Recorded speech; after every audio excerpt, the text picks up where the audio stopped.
Start. आज मीरा जी नहीं है तो I am her substitute. Very good ma'am. नीति शतक में उन्होंने जो श्लोक आपको दिए हैं, मैं उनको छोड़ के मैंने 3-4 श्लोक छांटे हैं जो मुझे बहुत पसंद हैं एंड आई होप कि आपको भी अच्छे लगेंगे।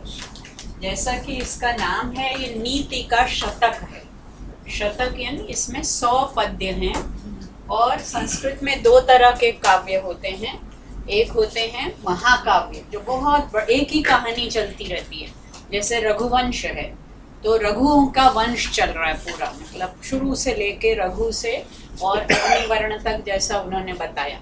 ये महाकाव्य हैं, बहुत सारे सर्ग होते हैं, उसमें चैप्टर्स होते हैं और हर चैप्टर में 100 या कितने भी श्लोक होते हैं, लेकिन एक ही कहानी चलती रहती है, वो है महाकाव्य। दूसरे होते हैं खंड काव्य। खंड काव्य में छोटी कहानी होती है, जैसे मेघदूत है या ऋतु संहार है। कहानी उसमें भी चल रही है लेकिन वो छोटा है, 100-150 के करीब श्लोक हैं।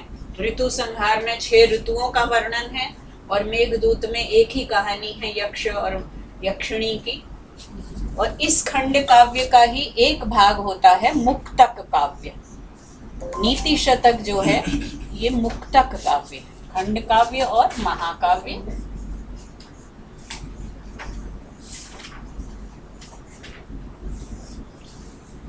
हम महाकाव्य तो अभी पढ़ ही नहीं सकते इतने शॉर्ट टर्म कोर्स में। खंड काव्य में भी 2 प्रकार के हैं, कुछ जो हैं गीति काव्य हैं, जैसे रघु वो है मेघदूत है, और कुछ होते हैं मुक्तक काव्य। तो हम ये मुक्तक काव्य है, इसमें 100 श्लोक हैं और हर श्लोक, मुक्तक माने मोती, तो जैसे माला में मोती होते हैं और हर मोती अपने आप में अलग है। हर श्लोक में जो बात कही जा रही है वो बिल्कुल independent of the other words है। लेकिन फिर भी इस नीति शतक में जो भर्तृहरि ने 3 शतक लिखे हैं, आपको बताया ही गया, नीति शतक, श्रृंगार शतक और वैराग्य शतक। तो इस नीति शतक में 100 या 100 से 2-4 आगे पीछे हैं, किसी में 109 मिलते हैं, किसी में 113 मिलते हैं। इसको अगर हम बांटें तो 3-4 उन्होंने जो टॉपिक्स डील किए हैं, पहला है मूर्ख पद्धति, मूर्खों के बारे में बताया है। मूर्ख पद्धति ये है 3 से लेकर 12 श्लोक तक। पहला श्लोक तो मंगलाचरण है। संस्कृत के हर ग्रंथ में, चाहे वो काव्य हो चाहे वो शास्त्र हो, सब में पहला पद्य इन्वोकेशन होता है, इन्वोकेटरी वर्ड्स होती है। जो भी जिस ईश्वर को मानते हैं, कालिदास शिव को मानते हैं, जैसे इन्होंने निराकार ईश्वर की उपासना की है भर्तृहरि ने, ये अद्वैतवादी थे। तो पहला मंगलाचरण है और दूसरा वो श्लोक है जो आपको पढ़ाया गया, अपनी कहानी जो याम चिंतयामि सततम सा मयि विरक्ता, कि ये किसी और को प्रेम करते थे, अपनी रानी को, वो रानी किसी और को प्रेम करती थी, फिर वो व्यक्ति भी किसी और को प्रेम करता था। वो फल जो दिया गया राजा को, राजा ने अपनी पत्नी को दिया, पत्नी ने उस कोतवाल को दे दिया, सैनिक को जिसको वो प्रेम करती थी, उसने फिर वेश्या को दे दिया और वेश्या ने वापस वो राजा को ला कर दिया कि मैं जीकर क्या करूंगी अमर होकर, हमारा राजा अमर हो। और जब वो फल राजा के पास वापस आया तब राजा ने इंक्वायरी शुरू की कि कहाँ से फल कहाँ पहुँचा। तब उन्हें वैराग्य हो गया और उन्होंने पहले तो श्रृंगार शतक लिखा था अपनी पत्नी के प्रेम में, फिर वैराग्य शतक और नीति शतक जो है वो तो सारे उनके अनुभवों का निचोड़ है। तो मूर्खों का वर्ण लास्ट में थर्ड है या फर्स्ट है, मतलब हम ऐसे बनाते हैं कि पहले श्रृंगार शतक तो पहले ही लिखा होगा, फिर वैराग्य हुआ तो वैराग्य शतक, और नीति जो है वो तो पूरे जीवन का निचोड़ होता है। तो ये उनके अनुभवों का निचोड़ है। तो ये हुई मूर्ख पद्धति। फिर है विद्वत। मूर्ख के बाद कौन है? पहले मूर्ख और फिर विद्वान, क्योंकि संस्कृत में ऐसा कहा जाता है और तुलसीदास ने भी कहा है रामचरितमानस में कि पहले दुष्टों की प्रशंसा कर लेनी चाहिए, क्योंकि उनको संतुष्ट करके अगर काम चलाओगे तो वो चलने देंगे। नहीं तो अगर तुमने अच्छे लोगों की प्रशंसा शुरू की तो वो वहीं से टांग खींचना शुरू कर देंगे। इसलिए पहले दुष्टों की प्रशंसा करो। तो मूर्खों की बात पहले कर ली, फिर विद्वत पद्धति, विद्वानों की बात। ये है 13 से लेकर और 29 श्लोक तक। फिर है मान शौर्य पद्धति। मान हो गया सम्मान और शौर्य हो गया वीरता। ये है 30 से लेकर 39 तक, 30 to 39। फिर है अर्थ पद्धति। अर्थ पद्धति, अभी आप अर्थशास्त्र पढ़कर चुके हैं। चाणक्य भी बड़े महान नीति वेत्ता थे, उन्होंने चाणक्य नीति भी लिखी है, चाणक्य सूत्र भी लिखे हैं और अर्थशास्त्र भी लिखा है। तो ये हो गया अर्थ पद्धति। 40 to 52। फिर है 53 to 62। मूर्खों की बात तो कर ली थी, विद्वानों की भी कर ली थी, दुष्टों की अब आई है दुर्जन पद्धति है। इसमें भी पहले दुर्जन और फिर सज्जन, दुर्जन पद्धति है। फिर है 63 to 71, ये है सुजन पद्धति।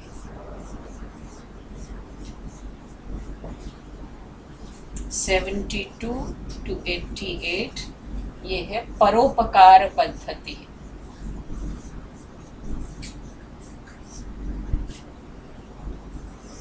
89 to 94 है दैव पद्धति।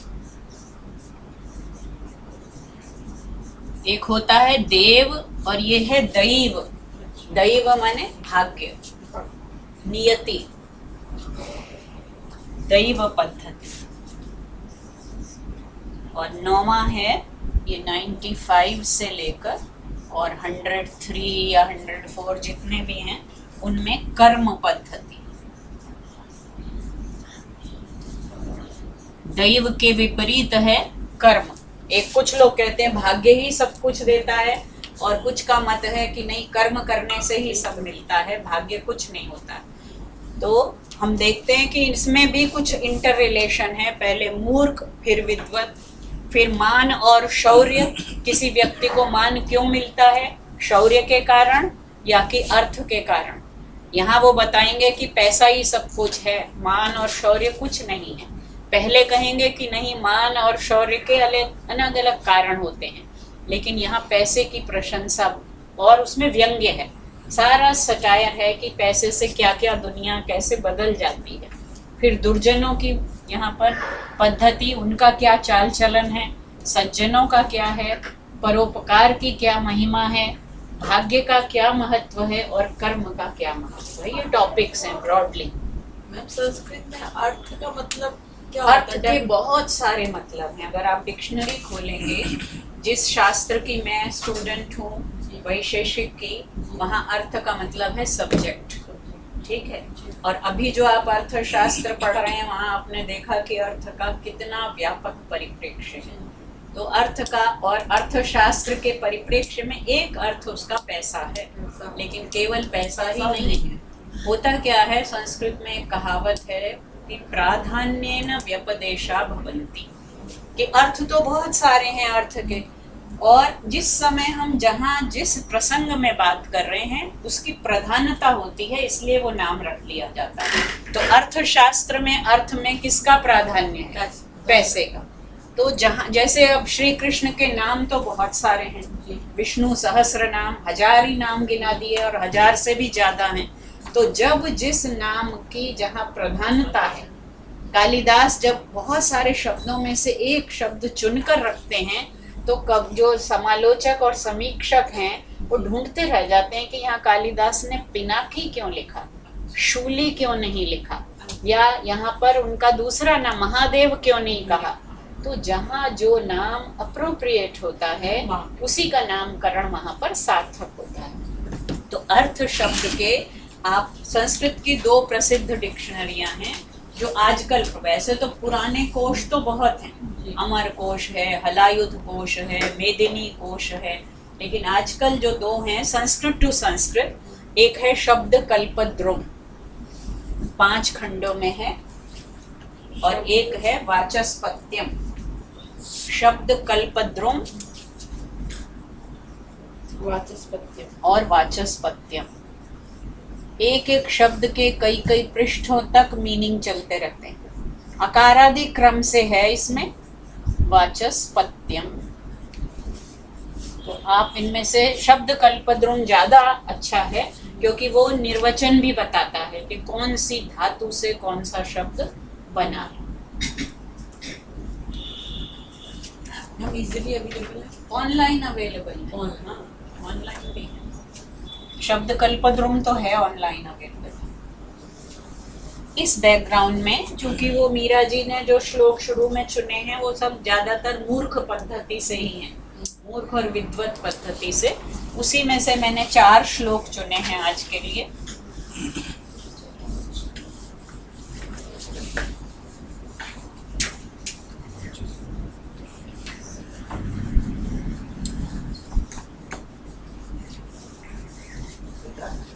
जो कुछ अभी अभी आपने चाणक्य के संदर्भ में पढ़ा, समझो उसी की व्याख्या यहाँ हो रही है। ये भी नीतिकार हैं और वो भी नीतिकार हैं। पहला ही ये श्लोक है जो मैंने चुना, ये 3रा श्लोक है। पहला मंगलाचरण है, दूसरा याम चिंतयामी वाला है कि मैं उस धिक्ताम च तम च मदनम च इमाम च माम च, ये दूसरा है। तीसरा भर्तृहरि कह रहे हैं कि अभी अभी तो मैंने सबको धिक्कार कर दिया, उस रानी को धिक्कार है, उसको भी धिक्कार है, मुझे भी धिक्कार है और इसे भी धिक्कार है, फिर ये क्या कहने चला और क्यों कह रहा हूँ। तो कहते हैं कि कहने की तो वैसे कोई ज़रूरत नहीं है, कोई सुनने वाला भी नहीं है मेरी। क्यों नहीं है वो देखिए, उनकी व्यथा क्या है। वो कहते हैं बोद्धारो मत्सरग्रस्ता। कौन सा श्लोक है ये? 3रा है मेरी किताब में। तो पाठ भेद भी इसमें बहुत है। बोद्धारो मत्सरग्रस्ता, बल्कि मिल जाए तो सबको भी वो कर दीजिए। बोद्धारो मत्सरग्रस्ता प्रभवः स्मयदूषिताः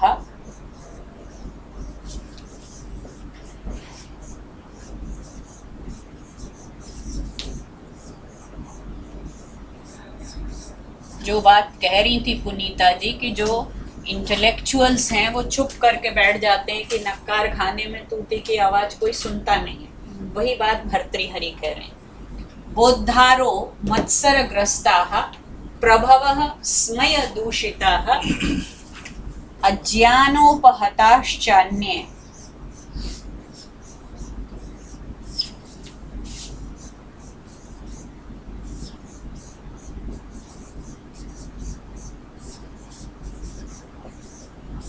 जीर्णमंगे सुभाषितम्।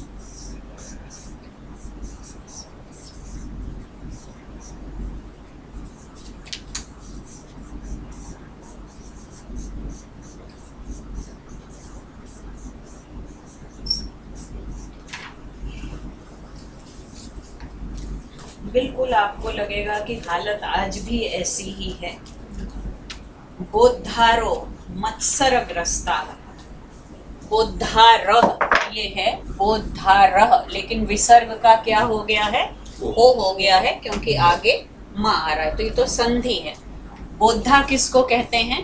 बुध धातु है, बुध धातु, और त्रिच प्रत्यय है, त्रिच, जो कि कर्ता अर्थ में होता है। त्रिच प्रत्यय, बोद्धा जानने वाला, कर्ता, ज्ञाता, दृष्टा, ये सब इसी तरह के शब्द हैं। और उसका बहुवचन है प्रथमा में बोद्धारः, जानने वाले, जो कुछ जानते हैं, ज्ञानी हैं, उन्हें क्या बीमारी है? मत्सरग्रस्ता, वो तो द्वेष में, ईर्ष्या में पड़े रहते हैं, वो एक दूसरे से ईर्ष्या में ग्रस्त है। जो विद्वान जन है, ज्ञानी जन है, वो किसी की बात नहीं सुनना चाहते, क्योंकि वो ईर्ष्या से ग्रस्त है, वो they are jealous of each other. जो भी नॉलेजेबल लोग हैं वो एक दूसरे से जलते रहते हैं। प्रभवः, और जो प्रभु लोग हैं, जो राजा लोग हैं, जो पावर की पोजीशंस पर बैठे हुए हैं, वे स्मय दूषिता। स्मय माने अभिमान, अहंकार, वो अहंकार में डूबे हुए हैं। वो वैसे ही सोचते हैं कि हमें किसी की बात सुनने की क्या जरूरत है। इंटेलेक्चुअल्स इसलिए नहीं सुनते कि वो अपने को ही सबसे बड़ा विद्वान समझते हैं, तो दूसरे की क्यों सुने। और राजाओं को, जो प्रभु लोग हैं, जो पदों पर बैठे हुए हैं, जो शक्ति में मद में रहते हैं, वे विस्मय, स्मय जो है वो विस्मय से, इसी में भी उपसर्ग लगाते हैं तो विस्मय, लेकिन यहाँ पर इसका मतलब है अभिमान। स्मी धातु है, स्मी, और अच प्रत्यय है, स्मय। स्मय माने अभिमान, गर्व। वो दंभ में डूबे रहते हैं, दंभ से दुष्ट हैं। तीसरे कौन से लोग बचे? अब विद्वान भी गए और पावरफुल लोग भी गए। जिनके पास पावर है वे लोग अभिमान में हैं, जिनके पास ज्ञान की पावर है वो मात्सर्य में, ईर्ष्या में हैं। तीसरे अज्ञान उपहताः च अन्ये, अज्ञान प्लस उपहताः च अन्ये, और जो दूसरे बचे वो किस में डूबे हुए हैं? वे अज्ञान के मारे हुए। मतलब उनको कुछ समझाएं भी तो वो समझेंगे ही नहीं, क्योंकि वो तो किस में डूबे हुए हैं? अज्ञान के मारे हुए हैं। तो इसलिए जीर्णम अंगे सुभाषितम, मेरे पास इतना कुछ कहने को है। सुभाषित, अच्छे अच्छे वचन मेरे पास भरे पड़े हैं। मैं बहुत कुछ अच्छी बातें बोलना चाहता हूँ, लेकिन वो सारे सुभाषित अंगे, मेरे शरीर में ही जीर्णम, बुढ़ा रहे हैं, बेकार हो रहे हैं, क्योंकि कोई सुनने वाला नहीं मिलता है, कोई सुनना ही नहीं चाहता है। फिर भी मैं कह रहा हूँ, इसकी व्यंजना ये निकल रही है, वो कहा नहीं है इसमें, लेकिन इसका भाव क्या निकल रहा है कि सारे सुभाषित मेरे शरीर में ही गलते जा रहे हैं। इससे लगता है कि उन्होंने अंत में नीति शतक लिखा होगा, जब वे वृद्ध हो चुके हैं और वृद्धों के पास अनुभव का खजाना होता है, लेकिन कोई सुनना नहीं चाहता। क्यों नहीं सुनना? वही बात जो शुकनास ने कही थी, अगर आपने शुरू वाला पढ़ा है या नहीं भी पढ़ा तो उसको देखिएगा, कि वो जब चंद्रापीड़ जाता है शुकनास के पास, शुकनास अमात्य है, मंत्री है, वृद्ध मंत्री है, वो कहता है कि गर्भेश्वरत्वम, अभिनव यौवनत्वम, अप्रतिम रूपत्वम, अमानुष शक्तित्वम चेति। 4 चीजें हैं जो एक भी अगर किसी को मिल जाए तो वो घमंड में चूर चूर हो जाता है। पहली क्या है? अभिनव यौवनत्वम, कि आपके ऊपर नई नई जवानी आई है तो दुनिया में किसी को आप कुछ नहीं समझते, क्योंकि जवानों के पास जोश होता है। हम सुनते थे जोश होता है, होश नहीं होता। तो इसलिए वो किसी को कुछ भी ना हो, केवल नौजवानी की आयु है तो आप किसी को कुछ नहीं समझते। अभिनव यौवनत्वम। फिर दूसरी बात क्या आ गई? गर्भेश्वरत्वम, कि गर्भ से ही आप ईश्वर या प्रभु बनकर पैदा हुए हैं। किसी ऐसे कुल में पैदा हुए हैं, born with a silver spoon, जैसे अब राहुल गांधी हैं तथाकथित, क्योंकि वो कुल में ऐसे पैदा हो गए कि उनको तो प्रभुता का अधिकार है। तो दूसरी चीज कि अगर आपके पास गर्भेश्वरत्व है तो भी आप किसी की बात नहीं सुनना चाहते। तीसरा अप्रतिम रूपत्व, कि आपके पास सुंदर रूप है, अतुलित सौंदर्य है, तो भी आप किसी के बराबरी नहीं करना चाहते। आप समझते मेरे जैसा तो कोई है ही नहीं। और चौथा अमानुष शक्तित्वम, इतनी शक्ति है आपके शरीर में जो मनुष्यों से कहीं बढ़कर। अमानुष शक्ति, मानुषी शक्ति की तो सीमा होती है, लेकिन अमानुष शक्ति, तो ये 4 चीजों में से एक भी मिल जाए तो मनुष्य किसी की बात सुनना नहीं चाहता। और अगर ये चारों किसी को मिल जाएं, जैसे कि तुम्हें मिल गई हैं। शुकनास किससे कह रहे हैं? चंद्रापीड़ से, जो राजकुमार है, 16-17 साल का राजकुमार है, उसका राज्याभिषेक होने वाला है। तो वो कहते हैं तुम्हारे पास तो ये चारों हैं, इसलिए अनर्थों की संभावना भी अपार है। जिसके पास ये एक भी आए तो वो अनर्थ की खान हो जाती है। तुम्हारे पास तो चारों हैं, इसलिए तुम्हें उपदेश सुनने की और जरूरत है। लेकिन वो जमाना था कि शुकनास बोलते रहे और चंद्रापीठ सुनता रहा। वो युवराज था और वो मंत्री है। यहाँ भर्तृहरि क्या हो चुके हैं, अब बूढ़े हो चुके हैं, जीर्ण हो चुके हैं और सारे संसार की जो वास्तविकताएं हैं उनको देख चुके हैं, भोग चुके हैं। अब उनकी बात कोई सुनना नहीं चाहता। वो विद्वान स्वयं है। यदि दो भर्तृहरि को एक माना जाए जिन्होंने वो लिखा वाक्यपदीय, अगर आपने उस ग्रंथ का नाम तो जरूर सुना होगा, वो अद्भुत ग्रंथ है और इतना गहरा ग्रंथ है फिलॉसफी ऑफ लैंग्वेज का। वाक्यपदीय, एक वाक्य है और एक पद है। तो पद से वाक्य बनता है या वाक्य से पद होते हैं? वाक्य में पद होते हैं ये तो निश्चित है, लेकिन अर्थ किसका महत्वपूर्ण है, पदों का या वाक्य का? या पदों से वाक्य बनने पर अर्थ निकलता है? पूरा गंभीर विवेचन है शब्दार्थ पर उसमें। तो इतने विद्वान व्यक्ति थे, और अगर ये भूल जाएं कि वो वाक्यपदीय के लेखक भर्तृहरि हैं और हम केवल इन्हीं की भी बात करें, तो आप जितने श्लोक पढ़ेंगे उसी से आप देखेंगे कि कितने विद्वान रहे होंगे। और वो राजा हैं इसलिए वो प्रभुता का भी सुख भोग चुके हैं और वो देख चुके हैं कि कितने अज्ञानी संसार में भरे हुए हैं। तो कहते हैं कि इन तीनों ही स्थितियों में कोई किसी की बात सुनना नहीं चाहता। मेरे सुभाषित तो मेरे शरीर में ही जीर्ण होते चले जा रहे हैं। लेकिन अब ये इसका भावार्थ निकल रहा है। ये सारे 4 वाक्य बोल दिए, 5वां वाक्य हमें अपने आप मिलता है कि फिर भी मैं कुछ कहने जा रहा हूँ।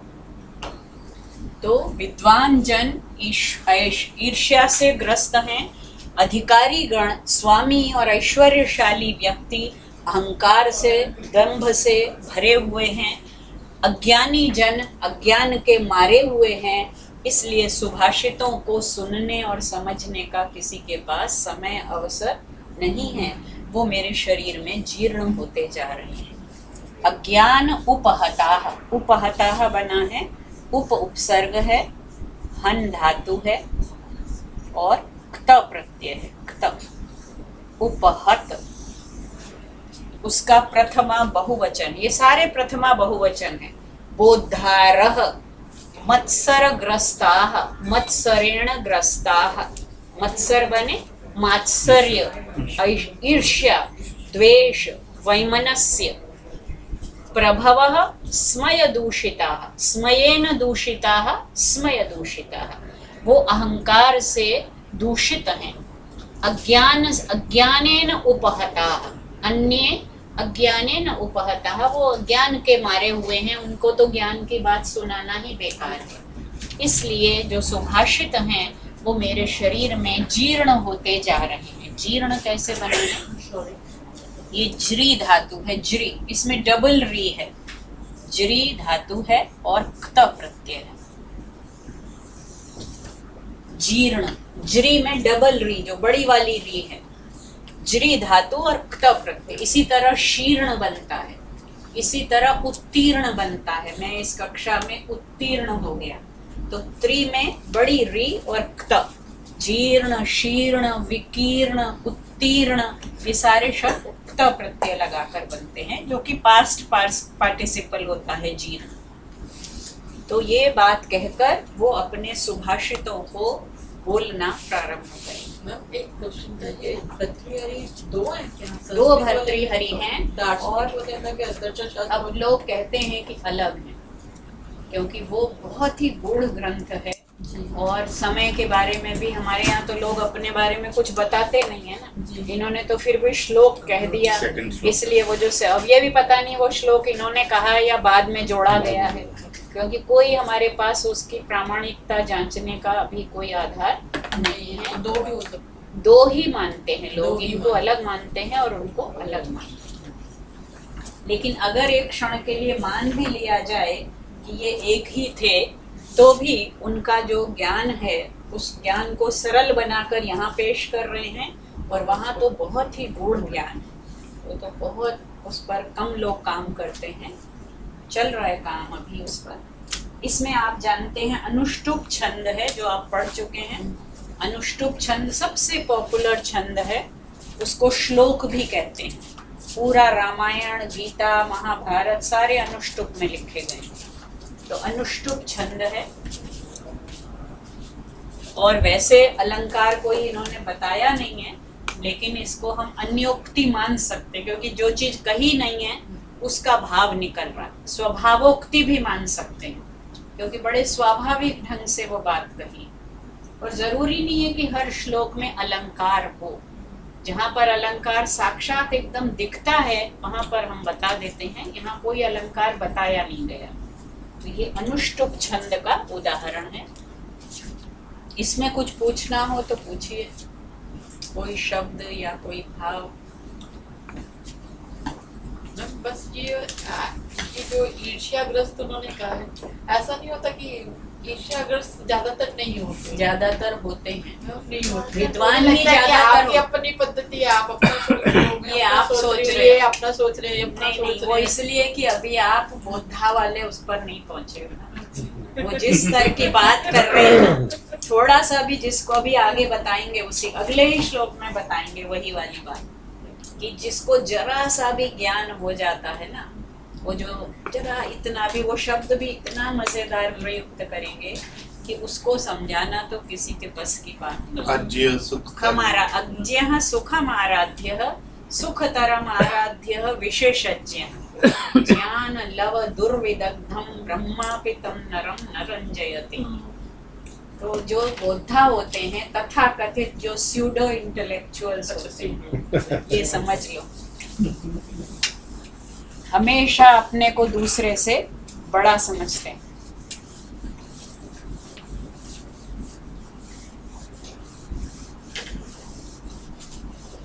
अब ये श्लोक ऐसा है, जो बात इसमें कह रहे हैं वो किसी युग की नहीं है। ये ऐसी नीति है जो सार्वकालिक है, सार्वभौम। कहीं भी चले जाइए आप दुनिया में, सारी दुनिया के लोग इसी तरह, ये यूनिवर्सल एक्सपीरियंस है, यूनिवर्सल मोरालिटी या एथिक्स है। तो नीति का मतलब ही यही है, किसी देश विशेष के बारे में नहीं कह रहे, किसी आयु के बारे में, किसी वर्ग के बारे में नहीं है, ये सब के लिए है। दूसरा जो श्लोक है अगला, वो भी बहुत ही इंटरेस्टिंग है। अज्यः सुखम आराध्य।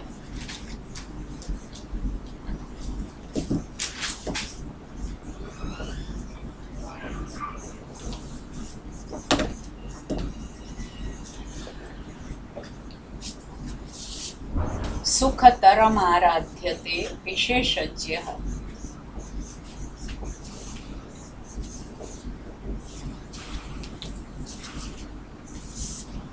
सुखतरम आराध्यते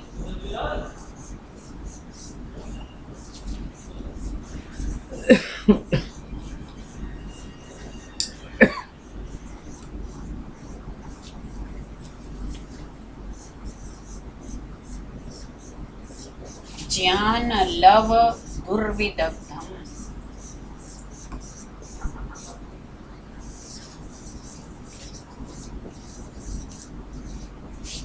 ब्रह्मापितम नरम न रंजयति।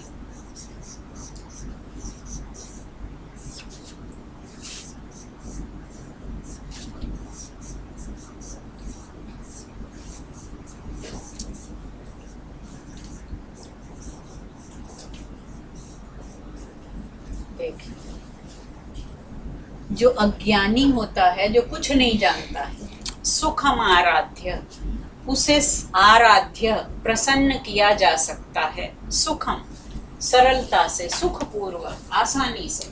जिसे कुछ नहीं आता उसको तो हम समझा सकते हैं और वो मान भी जाएगा। तो अज्ञानी जो है, सुखम आराध्य, सुखपूर्वक प्रसन्न किया जा सकता है।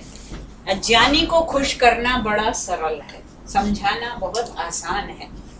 सुखतरम आराध्यते विशेषज्ञ, और जो हाईली नॉलेजेबल है, विशेषज्ञ है, उसको तो और भी आसानी से, सुखतरम, ये है सुखम और ये है सुखतरम, और आसानी से समझाया जा सकता है, क्योंकि वो तो जानता है। जो नहीं जानता उसे हम जो कहेंगे वो मान लेगा, जो जानता है उसको भी हम बताएंगे तो वो पहले से ही जानता है, इसलिए उसे समझाना और भी आसान है। अब किसे समझाना कठिन है? भर्तृहरि कहते हैं, मैं तो क्या, ब्रह्मापि तम नरम न रंजयति। तम नरम, उस व्यक्ति को, उस मनुष्य को, ब्रह्मापि न रंजयति, ब्रह्मा भी प्रसन्न नहीं कर सकता। किसको? जिसे ज्ञान का लव, लव माने ज्ञान, लव, लव माने कण, जिसे कण भर ज्ञान मिल गया है और वो क्या करता है, उस ज्ञान के लव को पाकर विदग्ध, विदग्ध, दग्ध क्या होता है? दग्ध माने लगा, लगाइए, दग्ध जला हुआ, दह धातु दहन, जला हुआ, विदग्ध जला हुआ है। और क्या समझ रहा है अपने को कि मैं तो बहुत बड़ा हूँ, विशेषण बहुत। एक ऋषि आते हैं उपनिषद में, उसका नाम भी विदग्ध है, क्योंकि उसे अपने ज्ञान का क्या हो गया था? अभिमान। तो वो विदग्ध था और ये तो, वो तो विदग्ध था और ये दुर्विदग्ध। वो विदग्ध शाकल्य है कि वो अपने को बहुत बड़ा समझता है, लेकिन यहाँ तो ज्ञान का लव मिला है, कण मात्र मिला है और वो अपने आप को विदग्ध समझने लगा है, क्योंकि वो दुर्विदग्ध है, जला भुना है, अपने को पता नहीं क्या समझता है। तो है नहीं विदग्ध, बड़ा विशेषण है ये विदग्ध, कि वो बड़ा विदग्ध विद्वान है। अच्छे सेंस में भी आने लगा है, लेकिन उसके आगे दू लगा दिया कि बुरा, मतलब ऐसे समझता है कि मुझसे तो विदग्ध कोई है ही नहीं, दुर्विदग्ध। उस व्यक्ति को जिसे थोड़ा सा आता है और वो अपने को मानता बहुत बड़ा है, उसे समझाना तो ब्रह्मा के भी वश की बात नहीं है। ये ठीक है कि गलत है? क्या अज्ञानी को समझाया जा सकता है? हाँ, हम अज्ञानी को तो दिन भर समझाते ही हैं, एक बार कहते हैं वो मान जाता है बेचारा। जो ज्ञानी है वो बिना कहे भी समझ जाता है, उसको इशारा ही काफी है। समझदार को इशारा काफी है, ये हमारे यहाँ मुहावरा भी है।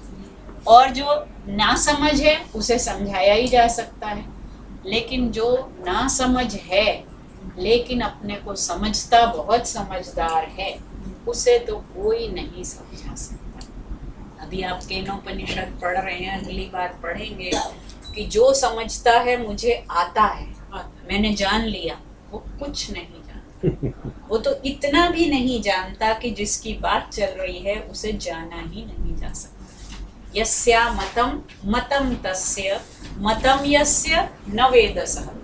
और जो सोचता है कि मैंने जान लिया, वो तो कुछ भी नहीं जानता है। अविज्ञातम विजानताम विज्ञातम अविजानताम। जो समझते हैं कि हम जानते हैं वो कुछ नहीं जानते, और जो ये समझते हैं कि हम नहीं जानते वो कम से कम इतना तो जानते हैं कि उसे जाना ही नहीं जा सकता। तो जानने की कोशिश कौन करेगा? जो ये समझता है कि मुझे नहीं आता।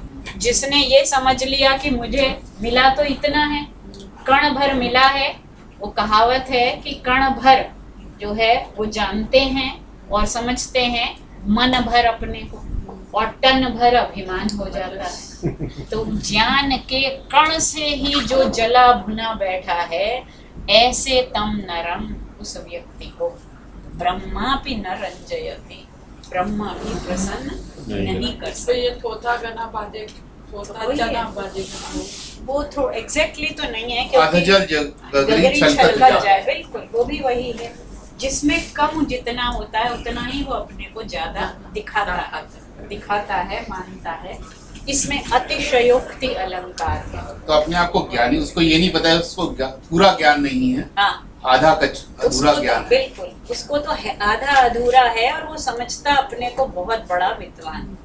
अब सभाओं में आप देखेंगे, जब कभी चर्चा होती है सम्मेलनों में, कि कुछ लोग हर बात को काटेंगे। सेमिनार चल रहा है, कोई विद्वान, कोई बड़े से बड़ा विद्वान बोल रहा है, उनको तो काटना ही, क्योंकि उन्हें तो ये साबित करना है कि हमें बहुत आता है। और ऐसे लोग होते हैं हर सभा में, जो इटर्नली दूसरे को रन डाउन करने के लिए ही बैठे होते हैं। मतलब कोई क्या कह रहा है इससे उन्हें मतलब नहीं है, किस सब्जेक्ट, उनको हैंडल करने के भी तरीके हैं। अब योग दर्शन अलग बताता है। योग दर्शन में तो 4 प्रकार की प्रतिक्रियाएं बताई हैं। वो दार्शनिक स्तर पर है, मैत्री, करुणा, मुदिता और उपेक्षा। ऐसे लोगों के प्रति उपेक्षा, क्योंकि मैत्री उनके साथ हो सकती है जो आपके समानशील और व्यसन वाले हैं। करुणा उनके प्रति हो सकती है जो अज्ञानी है, ठीक है। मैत्री उनके साथ हो सकती है जो आपके बराबर के लेवल पर है। मुदिता इनके लिए हो सकती है जो विद्वान है, जिनको देखकर, जिनको सुनकर आपके मन में आदर पैदा होता है, वो है मुदिता। और ये जो है इनके लिए तो उपेक्षा ही है, क्योंकि आप कितनी भी बात समझाएंगे उनको, जब ब्रह्मा नहीं खुश कर सकते तो आप क्या करेंगे? तो उनके प्रति उपेक्षा ही भली। अतिशयोक्ति अलंकार है, क्यों? क्योंकि ब्रह्मा तो हर किसी को प्रसन्न कर सकते हैं, ब्रह्मा है वो तो कर्तुम अकर्तुम अन्यथा कर्तुम समर्थ है। फिर भी हम कह रहे हैं कि ब्रह्मा भी नहीं उनको प्रसन्न कर सकते, इसलिए ये अतिशयोक्ति अलंकार है। आर्या छंद है इसमें। छंद दो प्रकार के होते हैं, एक होते हैं मात्रिक जो मात्राओं पर आधारित होते हैं, और एक होते हैं वार्णिक। वार्णिक माने वर्णों पर, अक्षरों पर आधारित।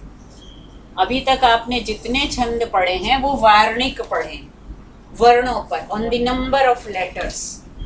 मात्रा जो है एक दीर्घ और एक ह्रस्व, दो प्रकार की मात्राएं होती हैं, तो इसमें मात्राओं की गणना होती है। क्योंकि छंद का मतलब ही है पोइट्री, रिदम, तो इनको गाकर बोला जाता है। और गाने में यह जहाँ पर यति लगती है, कहाँ ह्रस्व होना है, कहाँ दीर्घ होना है, उस आधार पर ये आर्या छंद जो है मात्रिक छंद माना है। इसके पहले देखो, हर श्लोक में, हर पद्य में 4 चरण होते हैं। 1 2 3 4 क्यों? क्योंकि यहाँ यति लगेगी, यहाँ यति होगी, यहाँ होगी और फिर यहाँ होगी, तो 4 पाद या 4 चरण कहते हैं इसको, ठीक है। तो पहले पाद में 12 मात्राएं होती हैं। देखिए 12 है कि नहीं है? ये कितनी मात्रा है? एक। विश्व है, ये भी एक, ये भी एक, दो। कितने हो गए? नहीं, वो देह जो है वो एक होगी। नहीं, वो 2 है, संयुक्त है ना। 1 मिनट, 1 2 3 4 2 6 2 8 और 2 10 होनी चाहिए। यस्याः पादे प्रथमे 12 होनी चाहिए, 12। तो ये भी 2 गिनी जाए। सुख तरम आराध्य तो नीचे है अभी, ये भी 2 गिनी जाएंगी।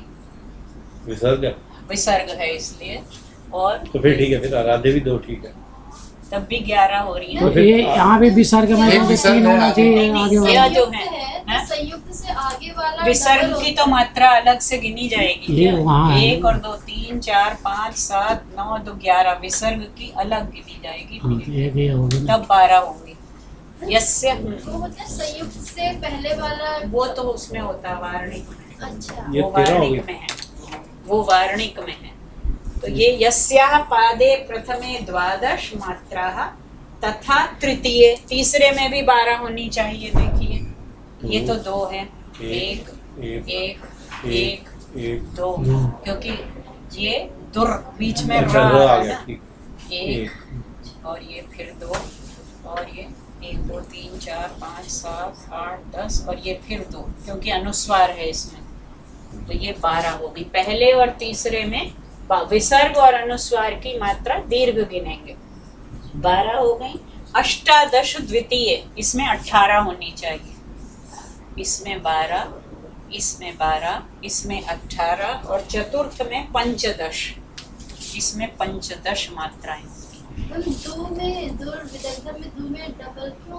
क्योंकि दुर हो रहा है ना, र उसके साथ संयुक्त है, इसलिए। नहीं तो 12 बनेंगे। 12 कैसे बनेंगी बता? पहले और तीसरे में 12 12 है, और इसमें 18 है, इसमें 15 है।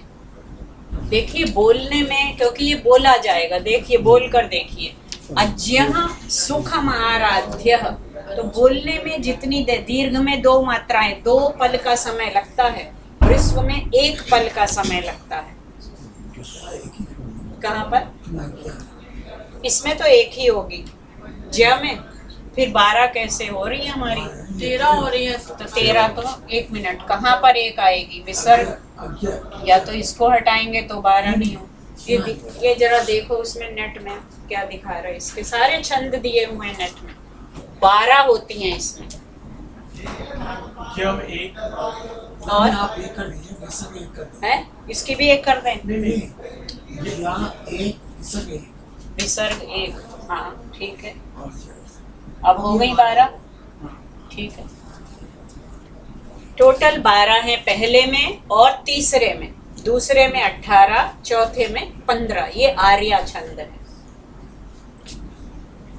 और अतिशयोक्ति अलंकार है। अब बना कैसे है? अज्यः शब्द, जानातीति ज्यः, जो जानता है वो होता है ज्यः, और न जानातीति अज्यः। जानातीति जो जानता है वो ज्य, और जो नहीं जानता है वो अज्य। बना कैसे है? ज्या धातु है और क प्रत्यय है। ज्या धातु और क प्रत्यय। सांख्य दर्शन में प्रकृति पुरुष 2 तत्व माने हैं। प्रकृति के 2 प्रकार हैं, व्यक्त और अव्यक्त। अव्यक्त प्रकृति मूल है और व्यक्त प्रकृति ये संसार है। और तीसरा तत्व क्या है वहां पर? ज्य।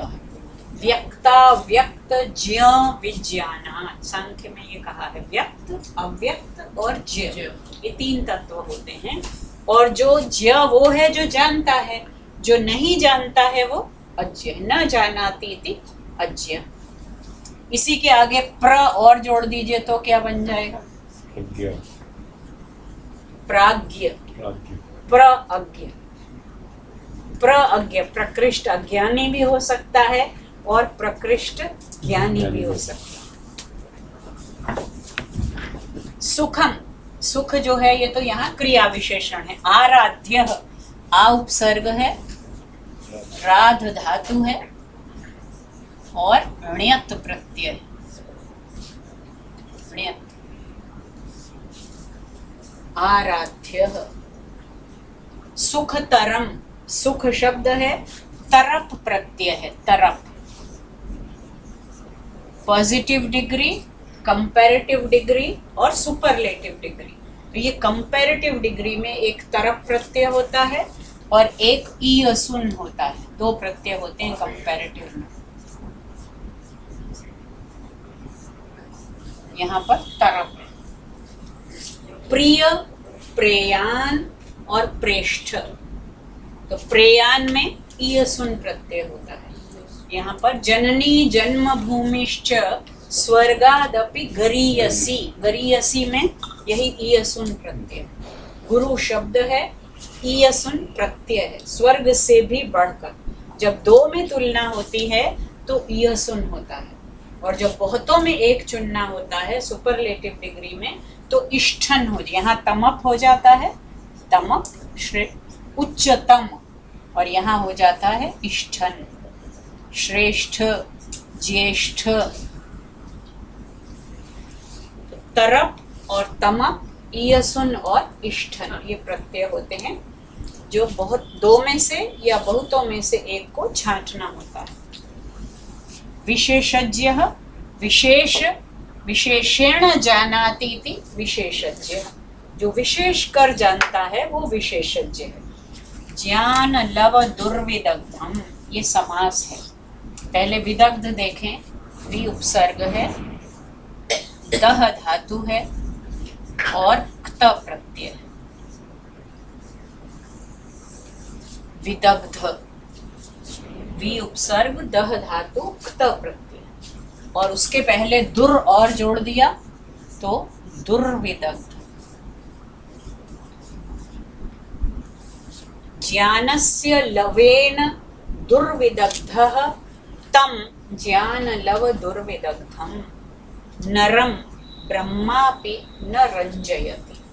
तो ऐसे व्यक्ति को तो ब्रह्मा भी खुश नहीं कर सकता, मैं क्या खुश करूंगा, ये उनका कहने का अभिप्राय है। लेकिन फिर भी कुछ तो कहना है, क्योंकि मेरे अंग में, मेरे शरीर में बहुत सारे सुभाषित गलते जा रहे हैं, तो अब मुझे कहे बिना रहा नहीं जाता। कवि तो वही होता है जो अपनी बात को कहने के बिना रह ना पाए, तो इसलिए मैं अब कुछ कहने की कोशिश कर रहा। इसमें आर्या में जो बताया इसमें भी यही बोला तो ये जो ऊपर में है ना, जो स्वर और अनुस्वार तो होंगे, हाँ। दीर्घ हो जाएंगे, और यदि संयुक्त है तो उससे पहले को उसने दीर्घ ही कर माना, दिया। ठीक है। और अंतिम को आवश्यकता अनुसार, जब कभी दीर्घ मान लेंगे, कभी ह्रस्व, पाद पूर्ति के लिए। जी हाँ, ठीक। मैम जो अज्ञा है उसको अज्ञा नहीं बोलेंगे संस्कृत में, अज्ञा। एक्चुअली अज्ञः, अज्ञा। वो संयुक्त च छ ज झ य वाला जो है तो वो जो ऐसे विशेषज्ञ हैं, एग्जैक्टली, तो विशेषज्ञ वो हम गलत लोग है। गलत बोलते हैं। देखिए ये जो है ना ज, ये विशेषज्ञ है ज और य। ये अगर आप डिक्शनरी वही शब्द कल्पद्रुम देखेंगे तो ज ऐसे ही बनता है, संयुक्त अक्षर जो हैं ज और य, क्योंकि इसके अपने वर्ण का अनुनासिक कौन है? अगर आपको माहेश्वर सूत्र याद है, यम गणना नाम नासिका च, ठीक है, उन य में से जो ये य अनुनासिक है, ये कौन से वर्ण का है? चवर्ग का। जहाँ कहीं अनुनासिक लगाएंगे इसी के वर्ग का लगाएंगे, जहाँ भी कहीं।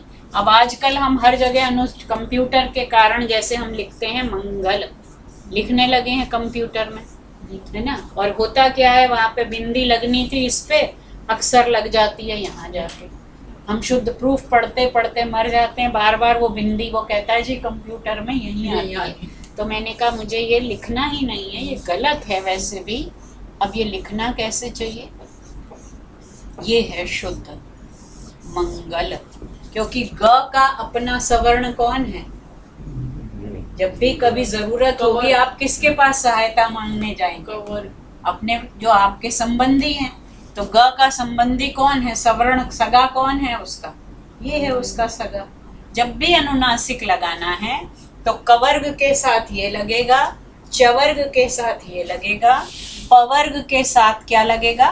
मां लगेगा, टवर्ग के साथ जैसे घंटा, ठीक है। अब हम तो हर जगह क्या लिख देते हैं?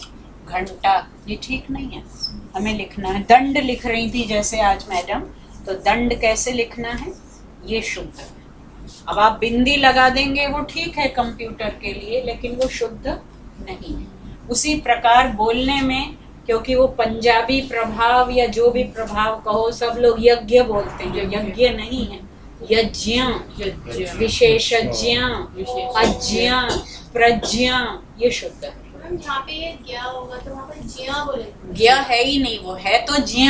अब आप बोलिए चाहे ज्ञ या कुछ भी, वो ज्ञ है, ज्ञ, विज्ञान, विज्ञान, एग्जैक्टली। अगर आप देखें तो मराठी में, अंग्रेजी में जब हम लिखते हैं रोमन में, तो हम कैसे लिखते हैं? देखिए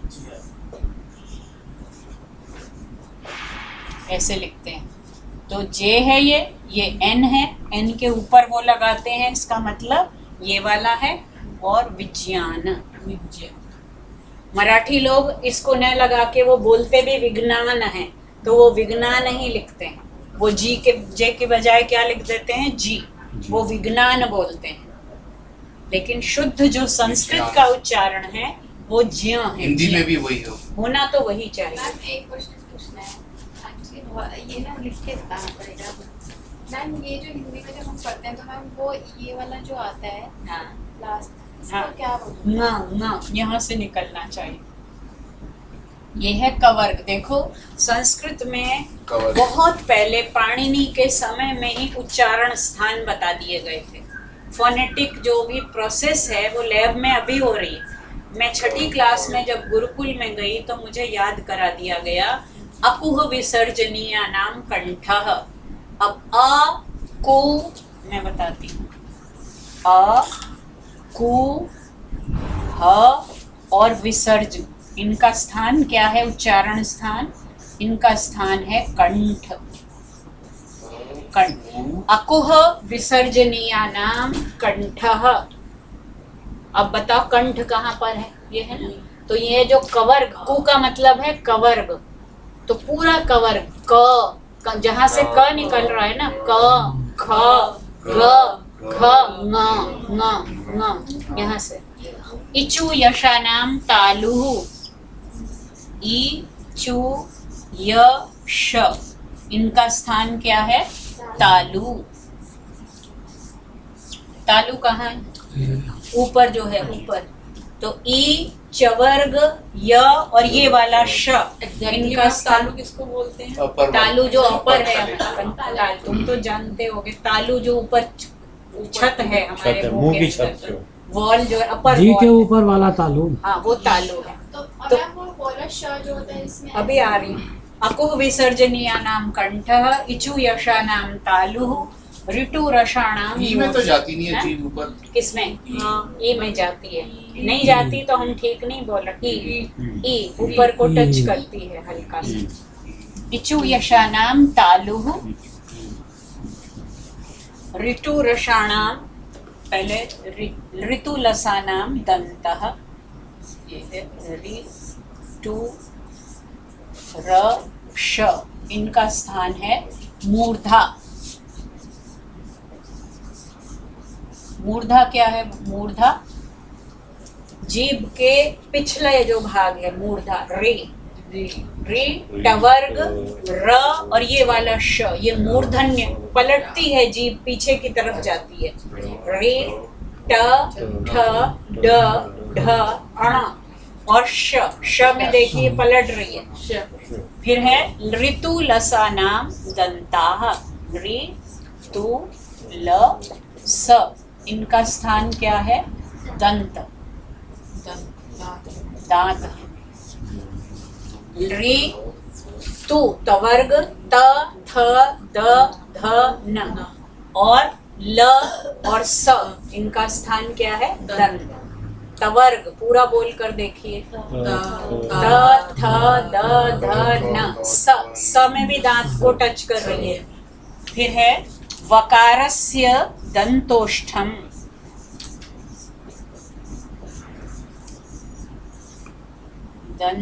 वकारस्य दंतोष्ठम, व बोलकर देखिए, व, इसमें दांत और ओष्ठ दोनों है।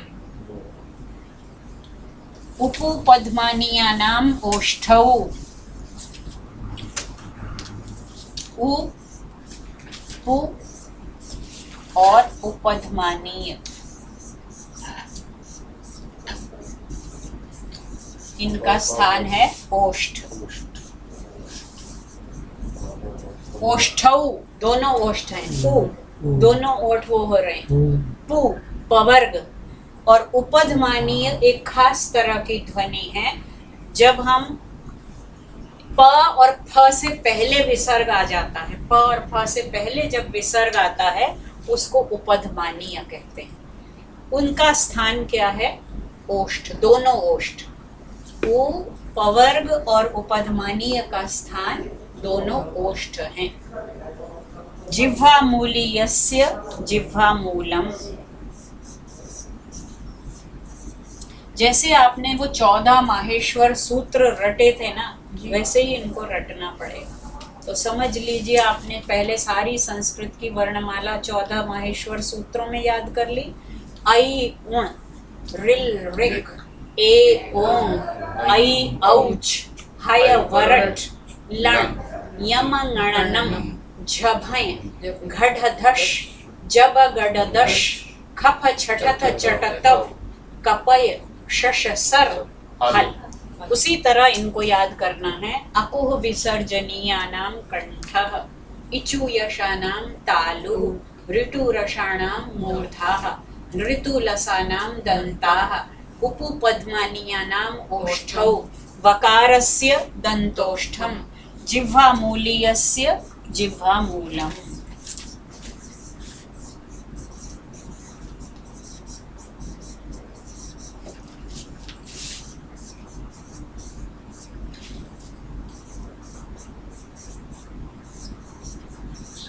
पेन दूसरा है ठाकुर जी? दूसरा कलर होगा। चल नहीं रहा। जिह्वा मूलीय भी एक, जैसे मैंने बताया, प और फ से पहले विसर्ग आता है तो उसे उपधमानीय कहते हैं। क और ख से पहले अगर विसर्ग आता है तो उसे जिह्वा मूलीय कहते हैं। जिह्वा मूलीय की ध्वनि क्या है? जिह्वा का मूल, जिह्वा जो है हमारी जितनी बाहर है इसके अंदर भी है, तो जो last portion of our tongue है वो जिह्वा मूल है। तो जैसे क और ख से पहले अगर कभी विसर्ग आए तब उसको जिह्वा मूलीय ध्वनि कहते हैं और उसका उच्चारण जिह्वा मूल से ही करना चाहिए, बेस ऑफ द टंग। तो पूरा फोनेटिक साइंस जो इसके कुछ एग्जांपल उपध्मानी और जिह्वा मूल हाँ वो दिए हुए हैं लघु सिद्धांत कौमुदी में। मैम एक चीज हाँ पूछिए, वो बड़ा अच्छा लग रहा है। जिज्ञान और विसर्ग कब आए? ये क और ख से पहले जब कभी विसर्ग आता है, केवल का और खा केवल क और ख, का के पहले आए। नहीं क और ख से। और ये विसर्ग के लिए है, विसर्ग के लिए है ये भी और ये उपध्मानीय भी। एक क्वेश्चन और है कि ह 2 बार क्यों आता है महेश्वर सूत्र में? उसका भी क्योंकि पाणिनि को फॉर्मूला बनाने हैं, 42 फॉर्मूला बनाते हैं प्रत्याहार जिन्हें कहते हैं। तो एक जगह पर उन्हें एक ऐसा ह प्रत्याहार बनाना है जिसमें केवल ह, तो वो लास्ट वाला हल में जो ह है वो इसलिए वहां 2 बार आया। सारा जो ये उन्होंने किया है वो तो उन 14 सूत्रों के आधार पर 42 फॉर्मूला बनाए। तो अगर वो ह को दोबारा न कहे, क्योंकि महेश्वर सूत्र हैं, महेश्वर ने दिए, तो वो ध्वनिया जो दी डमरू से वो निरर्थक तो हो नहीं सकती। तो पाणिनि ने भी उन्हीं 14 सूत्रों का रहस्य जाना और वो फॉर्मूला बनाए। फिर उनके आधार पर उन्होंने 4000 सूत्र बना दिए। उन सूत्रों में उन 42 प्रत्याहारों का प्रयोग किया, लेकिन सूत्र समझना हम लोगों के वश, बनाना तो दूर, समझना भी मुश्किल है। इसलिए अष्टाध्यायी पर फिर व्याख्याएं लिखी गई।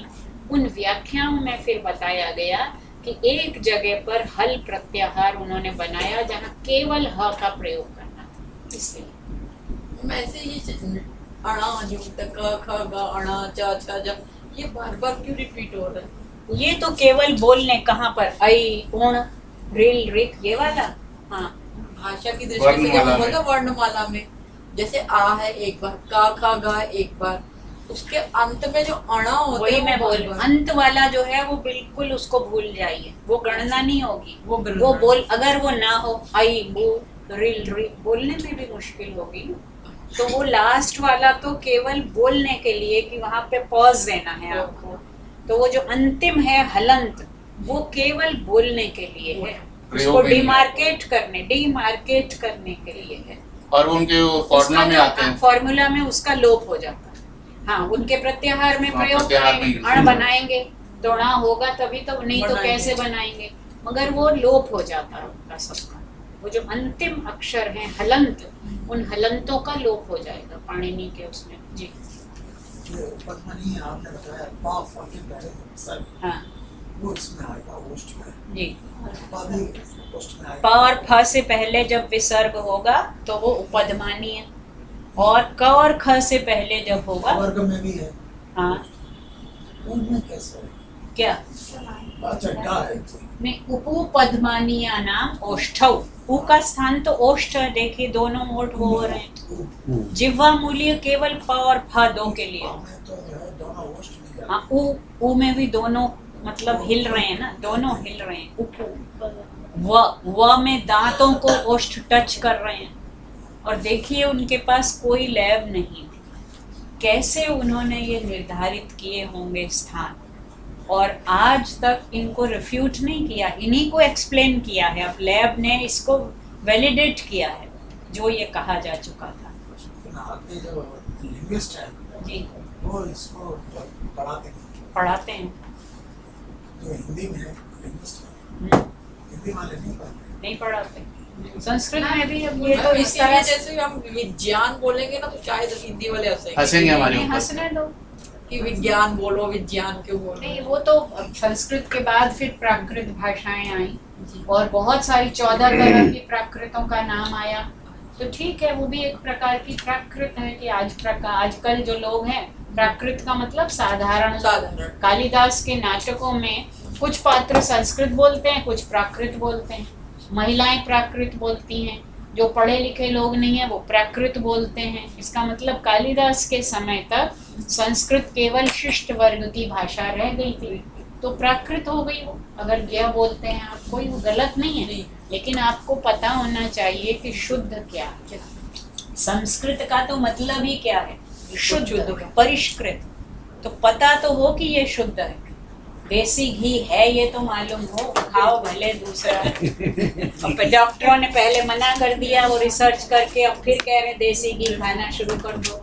तो देसी का पता तो हो कि कैसी खुशबू होती है, क्या उसकी विशेषता होती है। ये मैंने 6ठी क्लास में याद किए थे। एक्चुअली मैम वो मैं अपने बेटे को पढ़ाई तो मुझे वो समझ नहीं आता, वो कुछ और बोलते हैं, उसको उसकी मैम ने कुछ और बताया। ये वाला हिंदी में जैसे आता है ना ये हाँ, इस पे आपका प्रश्न था, तो अब देखिए न क ख ग घ न 5 है ना। या जो है चवर्ग का है, माँ ये तो साफ है, ण भी ठीक है, न भी सीख है, न ग नहीं है, लेकिन ग का भाई है वो। उसमें ग में आप, इसमें क्या होता है अनुनासिक में कि मुख नासिका वचनोनुनासिका, उसमें नेजल साउंड मिला देते हैं आप।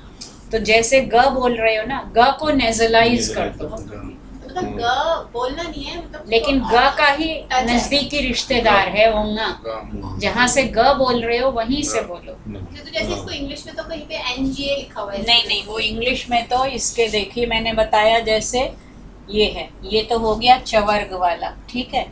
और जो टवर्ग वाला है ये हो गया ण, और ये हो गया न। म को तो लिखने की जरूरत ही नहीं है।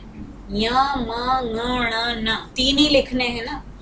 न भी स्पष्ट है, न तो बिल्कुल ये प्लेन वाला एन हो गया। ये हो गया य, ये हो गया ण, और ये हो गया न। ग बोलिए एक तरह से, और ग को हल्का बोल के उसमें नेजल साउंड लानी है। न अवंग ए ओंग बोल रहे हैं ना, ए ओंग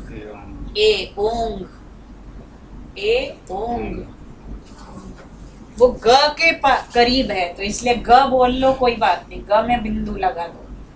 मैम हम इंडियन टेक्स्ट में जबरदस्ती रट्टा मार रहे हैं क्रिटिकल मार्क्स को। आज पता चला ये नीचे गया और ऊपर गया।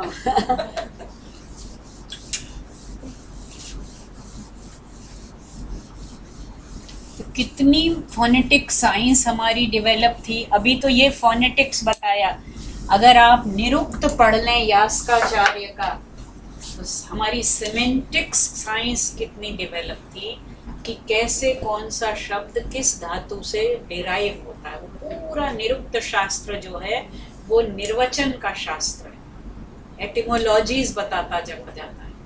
जैसे अश्व शब्द है, आप अश्व का क्या अर्थ समझते हैं? घोड़ा जो एक जगह स्थिर नहीं रहता। पेड़ भी है अश्व का। हाँ, अश्व का आजकल जो 2 तरह के अर्थ होते हैं, एक होते हैं यौगिक, ये होते हैं डेरिवेटिव मीनिंग, ठीक है, और एक होते हैं रूढ़, जो कन्वेंशनल मीनिंग, ठीक है। अश्व का कन्वेंशनल मीनिंग क्या है? घोड़ा, ठीक है। लेकिन यौगिक मीनिंग क्या है, उसका डेरिवेशन कैसे होगा? अश्नुते अध्वानम इति अश्वः, अश्नुते अध्वानम। ये यास्क ने दिया है, 700 BC यास्क का टाइम है, अप्रोक्सीमेट 700 BC। तो अध्वानम माने रास्ते पर, अश्नुते माने दौड़ता है जो, वो अश्व होता है। तो कौन हो सकता है वो? आज कार भी है अश्व। और वेद में मंत्र आया है, कालो अश्वो वहति सप्तरश्मि, काल रूपी अश्व दौड़ा चला जा रहा है, क्योंकि सबसे तेज गति किसकी है? काल की है। तो काल भी अश्व, वेद में स्वयं अथर्ववेद का मंत्र है, 2 सूक्त हैं काल के। कालो अश्वो वहति सप्तरश्मि, अश्व का निर्वचन यास्क ने दे दिया, अश्नुते अध्वानम। हमने उस अश्व को घोड़ा कहना क्यों शुरू कर दिया? क्योंकि शुरू में जब शब्दों के अर्थ निश्चित किए गए तो उन्होंने देखा कि सबसे, आज भी हॉर्स पावर कार में देखी जाती है, हॉर्स ट्रेडिंग अलग, एक उसमें हॉर्स बड़ा गाड़ी का वही पावर, हॉर्स बड़ा उपयोगी जीव है, उसकी ट्रेडिंग होती है, हॉर्स पावर। और वो वेजिटेरियन है, देखिए चना खाता, काला चना। तो हॉर्स पावर, उसकी गति जो कारों की भी वही नापी जाती है, 1600 सीसी और इतने सीसी। तो कार को लौह अश्व भी बोल सकते हैं। केवल अश्व भी बोल सकते हैं। लेकिन अब रूढ़ अर्थ हो गया है उसका घोड़ा। घोड़ ये कन्वेंशनल मीनिंग तो कुछ और है। वेद की जो भाषा है सारी, वैदिक लैंग्वेज इज डेरिवेटिव। ये तो वेद में जो हम अर्थ के अनर्थ करते रहते हैं, वहां पर शब्द जो है इलास्टिक है बिल्कुल, उसमें कुछ का कुछ अर्थ निकल सकता है, और एक नहीं, एक ही शब्द के कई कई अर्थ निकल सकते हैं, क्योंकि ये तो एक रूट है, और भी कई रूट से डिराइव कर सकते हैं। तो हमारे पास लिंग्विस्टिक साइंस है, फोनेटिक साइंस है, सेमेंटिक्स है, और कौन सी साइंस नहीं है, आप you name it and we have it in Sanskrit. तो संस्कृत केवल एक भाषा नहीं है, it's a multi disciplinary treasure of knowledge. But ma'am हम तो वेस्टर्न लॉजिक में पढ़ा रहे हैं ना, वो अभी आपने पढ़ा लॉजिक, देख लीजिए अर्थशास्त्र में वो उन्होंने छोड़ दिया। 32 प्रकार की तंत्र युक्तियां तो कौटिल्य ने बताई हैं। तंत्र युक्तियां माने आर्ग्यूमेंट्स, 32 तरह के आर्ग्यूमेंट्स का प्रयोग अर्थशास्त्र में हुआ है। और न्याय दर्शन जो कि भंडारी है लॉजिक का, वहां न जाने कितने प्रकार की युक्तियां हैं। तो और ये वाला तो जो हाँ, ये वाला तो जो वैदिक संस्कृत हमारी अलग हो गई, जो हम क्लासिकल संस्कृत है जो हम पढ़ रहे हैं, ये क्लासिकल संस्कृत। अच्छा, और वो वैदिक संस्कृत, वो वैदिक। एक्चुअली तो वेद तो उसी भाषा, तो मतलब ये थोड़ा नहीं, सा तो देखिए ओवर द टाइम हिंदी है, जो हिंदी हमने बीए में पढ़ी लिखी वो आज नहीं है, हिंदी में ही बहुत बदलाव आ गया है। भाषा तो बदलती रहती है। ये तो संस्कृत की खूबी है, क्लासिकल संस्कृत की, कि पाणिनि ने ऐसा ग्रामर उसका बना दिया कि 5-6 हजार साल हो गए, अभी तक वो बदली नहीं है, ना उसके रूल्स बदले हैं, ना उसके मीनिंग्स बदले। तो ये पाणिनि को क्रेडिट और डिस्क्रेडिट, कुछ लोग कहते हैं डिस्क्रेडिट भी देते हैं कि पाणिनि ने इतना बांध दिया उसको कि वो बिल्कुल कैद हो गई और वो बदली ही नहीं। लोग हैं दोनों तरह के हैं ना, कुछ लोगों को तो विरोध ही करना है, जो लोग इंडियन इंटेलेक्चुअल ट्रेडिशन को ग्लोरीफाई नहीं करना, उनको तो उसे वो कह सकते हैं। जिसे लगता है कि बहुत वास्ट है तो वो कह दिया कि इसको बांध दिए हैं, इसे सस्ता होता तो ठीक था। काफी कुछ काम हुआ है जी जी जी जी लिखे हुए, लेकिन जैसे कि इंटरनेशनल फोनेटिक अल्फाबेट है, जी, सारे लिंग्विस्टिक्स कोर्सेज में वही पढ़ाया जा रहा है। ये तो कोई पढ़ाता नहीं। वही तो करेंगे। क्या हम उसके इक्वलेंट संस्कृत के आधार पर नहीं बना सकते? बनाना चाहिए, लेकिन वही है कि अब हम लोगों को लिंग्विस्टिक्स नहीं आती है और लिंग्विस्टिक्स वालों को संस्कृत नहीं आती है। सारी प्रॉब्लम तो उनके, अब हर आदमी थोड़ा ही तो जान सकता है ना, और जितना जिसका बर्तन है उसके पास उतना ही है। अब हमारे तो बर्तन भर गए या भरने वाले हैं, तो इसलिए जो लिंग्विस्टिक्स वाले हैं वो अपने को चॉम्स्की और पता नहीं किस किस के अनुयायी कहते हैं। चॉम्स्की ने एग्री किया कि मैं पाणिनि से प्रभावित हूँ। कई बार बदला है हाँ। ग्रामर। देखिए संस्कृत में पद होते हैं, वाक्य होते हैं, प्रमाण होते हैं। पाणिनि का शास्त्र पद शास्त्र, ठीक है। मीमांसा दर्शन वाक्य शास्त्र है, न्याय दर्शन प्रमाण शास्त्र है, और जो मैंने शास्त्र पढ़ा वो पदार्थ शास्त्र है, पदों के अर्थ, कि किस पद का क्या अर्थ है। तो वो एक शास्त्र हम पूरे जीवन में पूरा नहीं पढ़ सकते। पता नहीं वो लोग क्या करते थे, और क्योंकि उनको शायद और कुछ करना ही नहीं होता था सिवा ज्ञान के, पढ़ना पढ़ाना। हमारे जीवन में तो 99% तो डिस्ट्रैक्शंस और डाइवर्जन्स हैं, 1% हम केवल अपना डिवोट कर पाते हैं। और वो भी इसलिए, आज नीति शतक पढ़ाना था, मैंने बीए की अपनी किताब निकाली जो बीए में पढ़ी थी, और ये जो अचानक से याद आ गई, ये 6ठी क्लास में पढ़े थे गुरुकुल में। तो बचपन में अगर गुरुकुल में अब आप बैठे हो, आपने MA PhD संस्कृत से की है दिल्ली यूनिवर्सिटी और JNU से, ये सब पढ़ाया जाता है। मैंने जो 6ठी 7वीं 8वीं 3 ही साल गुरुकुल में पढ़ा, लेकिन उन 3 साल में जो पढ़ा वो MA तक नहीं पढ़ा। छंदोविंशति का 20 छंद पढ़ाए गए थे, लेकिन वो भी इसीलिए भूल गए क्योंकि अब वो 6ठी 7वीं में पढ़े थे, फिर कभी मैंने पढ़ाए नहीं। तो छंद 20 पढ़ा दिए, ज्योतिष पढ़ा दिया, रामायण पढ़ा दी, रघुवंश का 2रा सर्ग पढ़ा दिया संस्कृत मीडियम से, अष्टाध्यायी पूरी रटा दी संस्कृत में, लघु सिद्धांत कौमुदी पूरी रटवा दी। तब समझ में कुछ नहीं आता था, लेकिन रटा दी गई थी पूरी संस्कृत। ये इसीलिए रटे हुए हैं तो ये याद आ गए, अपोह विसर्जनिया और ऐसे गा गा तो रटने का भी अपना वो है, रोट मेथड। इट्स नॉट कि rote method should be discarded completely. Brain के लिए वो तो आया है कि संस्कृत जो है इसलिए उपयोगी है कि संस्कृत का रोट मेथड जो है वो ब्रेन को एक्टिव रखता है। तो इस बाकी में वो चीजें याद रह गई। मतलब मुझे लगता है, मतलब मैं कल लोग कहते हैं कि वैसे पढ़ो ऐसे पढ़ो, लर्निंग बाय डूइंग, और पर वो चीजें जो रटी हुई है ना वो ही ज्यादा याद, वो रह जाती हैं याद। बुढ़ापे में जब ये अल्जाइमर और वो सब है तो वो रटी हुई चीजें कभी नहीं भूलेंगी, वो जो बचपन में रट ली गई थी। क्योंकि उस समय जो स्लेट खाली होती है ना, उस वक्त जो आपने याद किया, अभी तो क्या है उसके ऊपर अब ब्लैक ये बोर्ड है, मिटा रहे हैं, लिख रहे हैं। जो पहले शुरू में साफ था, तब जो लिखते हैं उसका जो इम्प्रेशन है वो बहुत डीप होता है और डार्क होता है। फिर ऊपर तो हम मिटा रहे हैं, लिख रहे हैं, तो कुछ दिखता है कुछ नहीं दिखता है। हम एक क्वेश्चन आ रहा हाँ, है, जरूर। जैसे वेद हुए, हम उसी से उपनिषद आए, मैम हाँ। पुराण क्या है फिर? देखिए पूरा लिटरेचर का वो बता देती हूँ। सबसे पहले 4 वैदिक संहिताएं हैं, ठीक है, उनको संहिता कहते हैं। संहिता माने कलेक्शन, कंपाइलेशन ऑफ वर्सेस, वो भी छंद। वेद का तो एक नाम ही था छंद, क्योंकि वो छंद में ही लिखे गए थे। तो वेद का एक नाम श्रुति है, एक नाम छंद है और एक नाम संहिता भी है। तो इसलिए संहिता है कि वो कलेक्शन ऑफ वर्सेस है। 4 हो गए, ऋग्वेद, यजुर्वेद, सामवेद और अथर्ववेद। फिर उसके ऊपर ब्राह्मण लिखे गए। ब्राह्मण इज द इंटरप्रिटेशन और रिचुअल इंटरप्रिटेशन, क्योंकि कुछ लोगों का ये कहना है कि वेद केवल यज्ञों के लिए ही लिखे गए थे। तो वो जो रिचुअल इंटरप्रिटेशन है वो ब्राह्मण ग्रंथ कहलाए, और वो प्रोज में।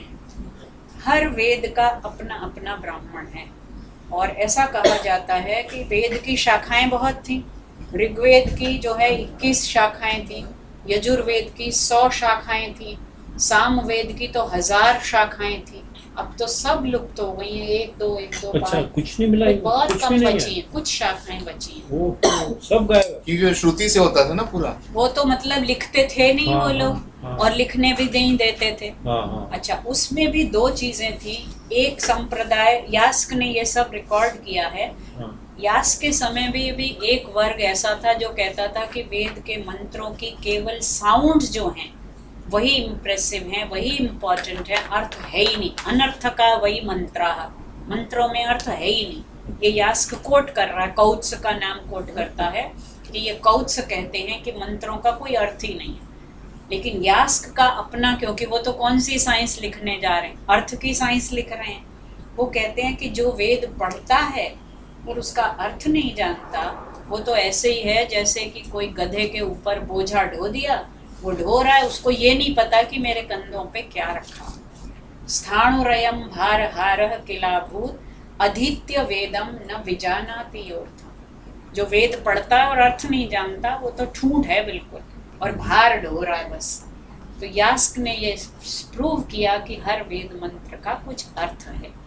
अब हुआ कि अर्थ लगाएं कैसे, तो उन्होंने एक क्लू दिया, एक अपनी साइंस डेवलप की, और उनसे पहले 14 लोगों के नाम गिनाए हैं, 14 या 18, कि वो भी अलग अलग निरुक्त लिख चुके हैं। और मेरा ये मत है, मैं ये कह रहा हूँ। तो उन्होंने एक साइंस दी।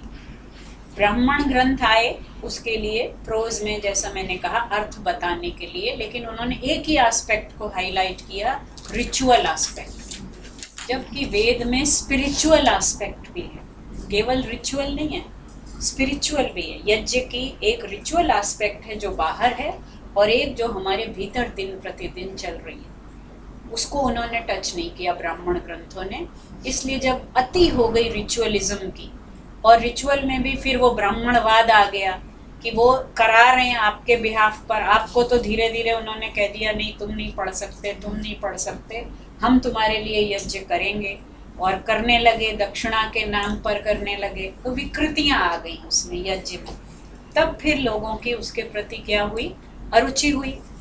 जब कोई भी चीज़, अब मटेरियलिज्म बहुत ज़्यादा चल रहा है, कंज्यूमरिज्म, तो अब लोगों का रुझान फिर किधर हो रहा, संस्कृत की तरफ, स्पिरिचुअलिज्म की तरफ, रिलीजियन की तरफ। ऐसा ही उस समय भी हुआ, तो लोग अरण्य की तरफ चलने लगे, जंगल की तरफ, बैक टू द फॉरेस्ट। तब आरण्यक ग्रंथ लिखे गए। छोटे छोटे हैं और सब वेदों के तो मिलते भी नहीं है, लेकिन रहे होंगे बहुत सारे जो लुप्त हो गए। आरण्यक एक प्रकार से this was a beginning of spiritualism in the Vedic field and Upanishads were the culmination of spiritualism. अब उपनिषद क्योंकि छोटे हैं और क्रिस्प हैं और बड़ी आसानी से समझ में आते हैं, इसलिए वो ज़्यादा पॉपुलर हो गए। वो वेदांत है, 4 वेदों से शुरू हुआ था और उपनिषद क्या है, वैदिक वाङ्मय का अंतिम सिरा है। वो आदि में संहिता थी और अंत में उपनिषद है, उसका नाम वेदांत। लेकिन वो इतने पॉपुलर हो गए, कई बार क्या होता है कि बाद वाली चीज़ ज़्यादा पॉपुलर हो जाती है और ओरिजिनल को हम भूल जाते हैं। तो यही हुआ कि वेद के नाम पर शंकराचार्य जब कमेंट्री लिखते हैं अपनी, तो वो वेद कहते ही किसको हैं, वो उपनिषद को ही वेद कहते हैं। सारे भाष्य में वो उपनिषद ही कोट करते हैं, 1 या 2 जगह वेद मंत्र दिया है, वो श्रुति के नाम पर सिर्फ उपनिषद को कोट करते हैं। तो वो आ गए ब्राह्मण, पहले हुई संहिता, फिर हुए ब्राह्मण, फिर हुए आरण्यक और फिर हुए उपनिषद। यहाँ पर वैदिक वाङ्मय खत्म। इसमें 6 और जोड़ लीजिए वेदांग, 6 वेदांग और जोड़ दीजिए, वेदों के अंग जो वेद को समझने के लिए सब्सिडियरीज बनाई गई। उनमें एक तो यही है निरुक्त, शिक्षा, शिक्षा इज द फोनेटिक साइंस, शिक्षा जो पाणिनि की शिक्षा है, पहली क्या बोल निरुक्त,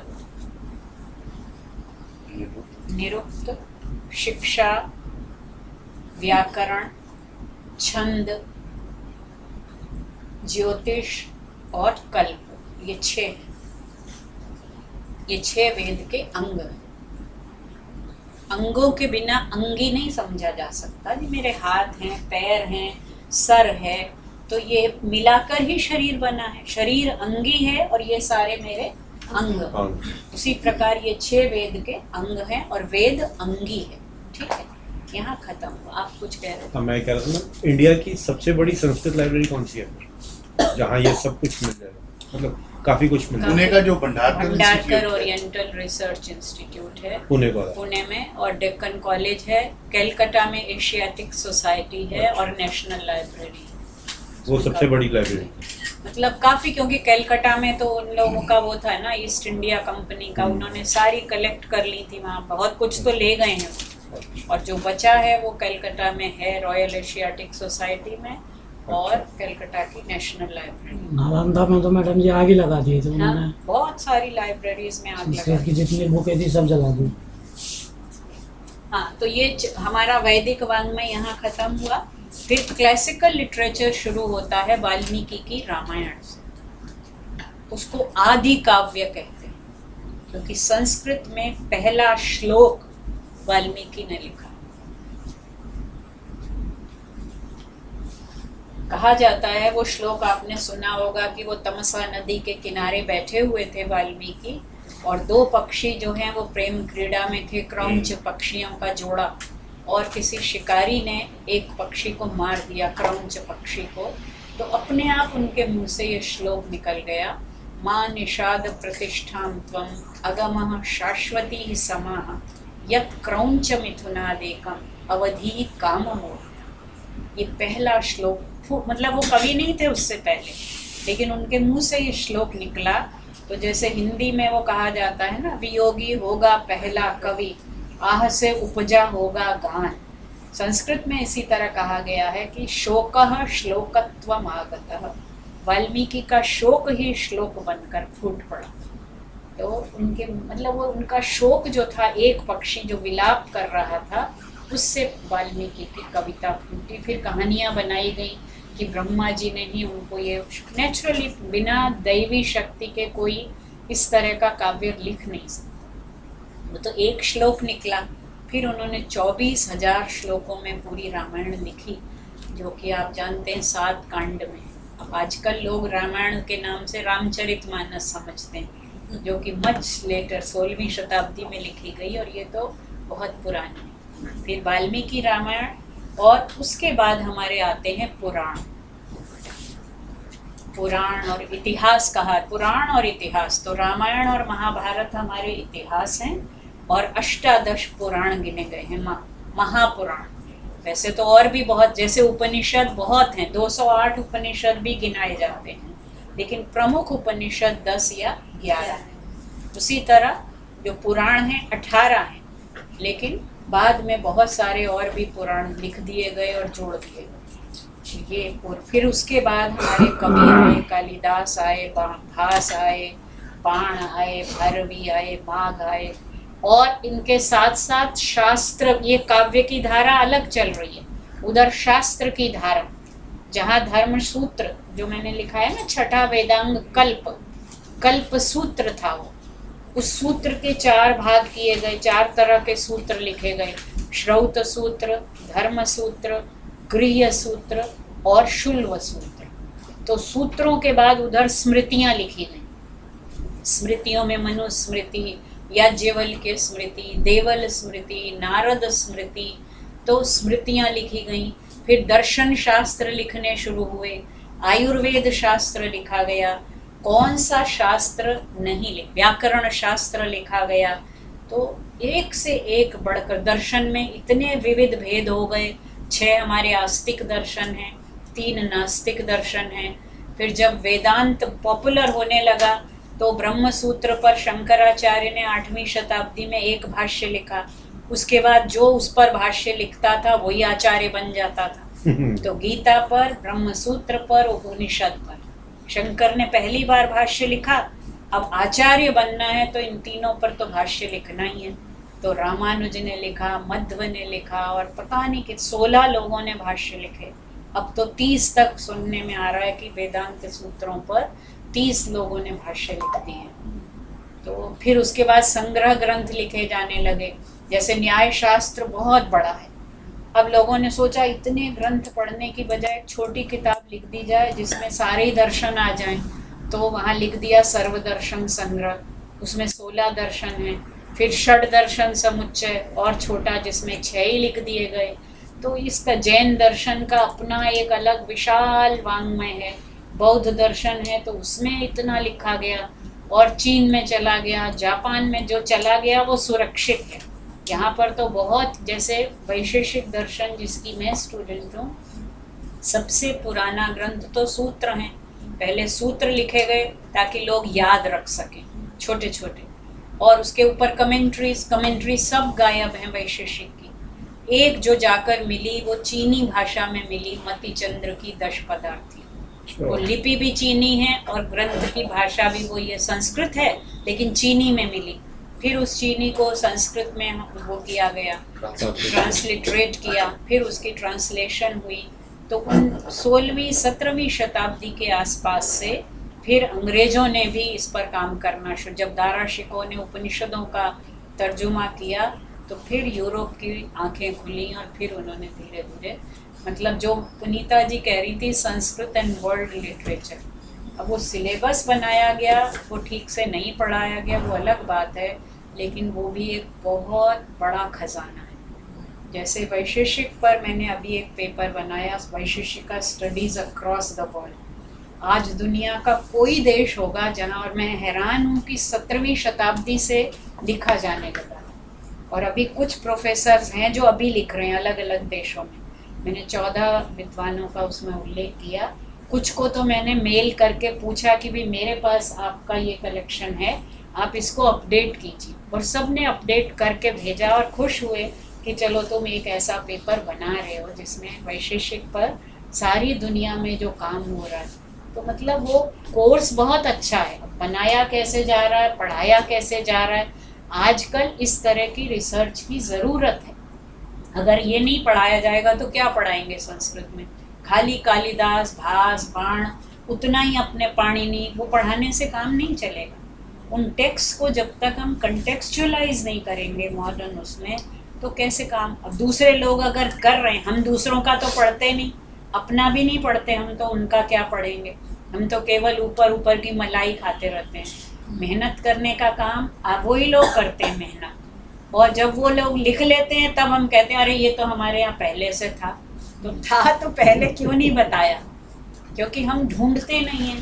तो रिसर्च के लिए उस तरह के कोर्स इंस्टीट्यूशन सेटअप करने पड़ेंगे बिल्कुल। कोर्स और उसको। लेकिन हमारे यहाँ दुर्भाग्य से उस तरह भंडारकर इंस्टीट्यूट थी ऐसी जहाँ इस तरह की कुछ रिसर्चेस होती थी, अब नहीं उसकी होती। भी हालत खराब कर दी। वहाँ तो वेंडलिज्म हुई थी पीछे, अभी सारी उसकी किताबें फाड़ दी थी, पता नहीं क्या क्या। जिस देश में रविन्द्रनाथ टैगोर का नोबेल प्राइज एक ही तो मिला जो इस देशवासी को, Literature में। बाकी तो बाहर चले गए थे जिनको मिला, जो इस देश में रहते थे वो तो एक ही, वो भी हम नहीं संभाल पाए, वही चोरी हो गया। बताइए। और एक ने मंत्री जी ने तो बोल दिया कि उन्होंने तो नोबेल प्राइज वापस कर दिया था हाँ, अभी त्रिपुरा के मुख्यमंत्री ने। मैम जैसे वेद, जैसे हम वेद की बातें करते हैं तो मतलब ऐसे नहीं बोलते कि किसी पर्टिकुलर पर्सन ने ये लिखा है या किसी ने अपने मतलब नॉर्मल ज्ञान से, तो वो है नहीं कुछ अलग ही वेद ज्ञान। लिखे नहीं गए, हाँ। वेद तो प्रकट हुए शब्द रूप में, और उन्हीं को ऐसे एक के बाद एक गुरु से शिष्य, पहले 4 ऋषि, ऐसा कहा जाता, मनु ने भी यही लिखा है कि 4 ऋषि थे, अग्नि, वायु, आदित्य और अंगिरा। उन चारों के हृदय में प्रकाशित हुए सृष्टि के आदि में, फिर उन्होंने अपने शिष्यों को दिए, उन्होंने अपने शिष्यों को, तो ये श्रुति परंपरा से चलते रहे। और इसीलिए चूंकि श्रुति, अगर वो लिखे जाते और छपते तो अब तक हजारों डिस्टॉर्शंस हो चुके हैं, इंटरपोलेशंस हो चुके होते। ये वायु वाले अग्नि, वायु, आदित्य और अंगिरा। अंगिरा। जी तो मैम मैम, जो बाकी sorry, हाँ जी। ये जो बाकी से राग है तो ये तो नॉर्मल लोगों ने लिखे हैं ना, मतलब नहीं नहीं, किसी ने, मैं बताने वही जा रही हूँ कि इतने 1000 साल में एक मात्रा भी इधर से उधर नहीं हुई। तो ये कैसे आ वो इसीलिए कि बोलकर दूसरे को सुना। अभी भी के साउथ में ऐसे पंडित हैं जिनको पूरा पूरा ऋग्वेद अपनी शाखा का याद है।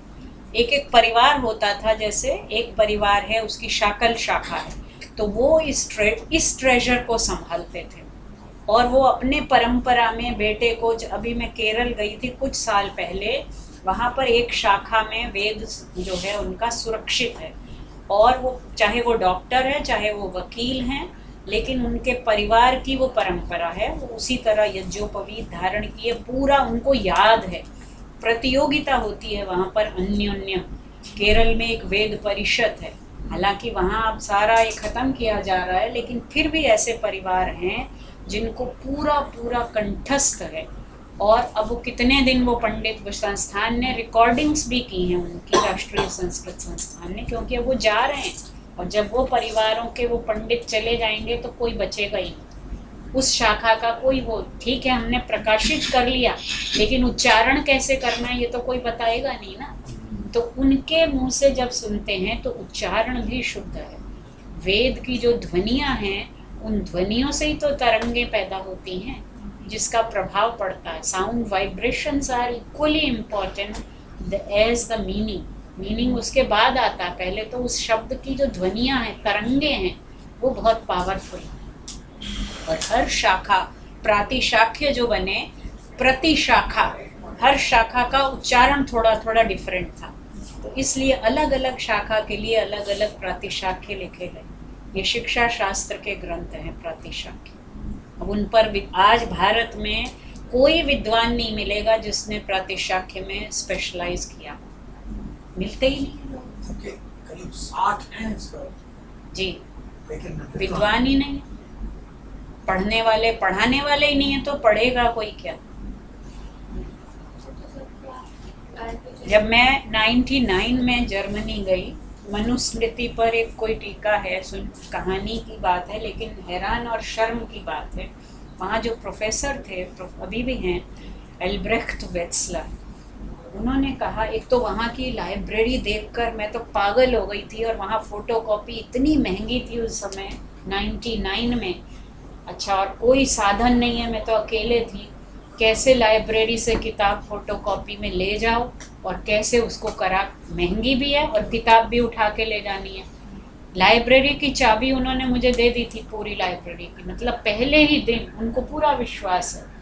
वहाँ पर फोटोकॉपी मैंने पूछी, कहते हैं यहाँ कोई नहीं है, आप खुद कर सकते हैं, हर प्रोफेसर खुद करता है।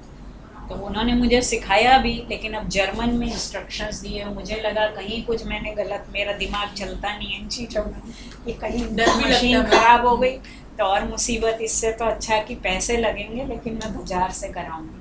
तो हर रोज़ 1-2 किताबें ढो के ले जाती थी। फिर वो बोलते कि इतना महंगा है। मैंने कहा नहीं, ये किताबें तो मैंने कभी देखी ही नहीं है, तो अब मिल रही हैं तो मैं लाई हुई बहुत सारी हैं अभी। उन्होंने मुझसे कहा कि एक किताब मुझे नहीं मिल रही है, बालम भट्टी टीका। अब मैं उनसे ये नहीं कह पाई कि मैंने तो कभी नाम ही नहीं सुना बालम भट्टी टीका का, मनुस्मृति की है। मैंने कहा ठीक है, मैं पता, मेरे गुरुजी थे वाचस्पति उपाध्याय जी, वो तो धर्मशास्त्र के थे।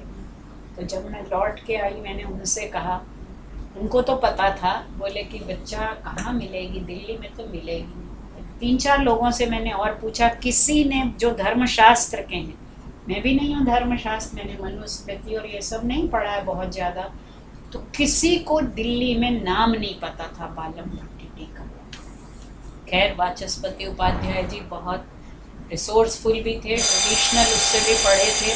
उन्होंने बनारस से वो मुझे मंगा के दी। मैंने कहा ये मेरी तो प्रेस्टीज का इशू है कि मैं उनको प्रॉमिस करके आई हूँ, मुझे उनको एक फ़ोटो कॉपी, उन्होंने मुझे इतना कुछ दिया तो मुझे ये फ़ोटो कॉपी उनको भेजनी।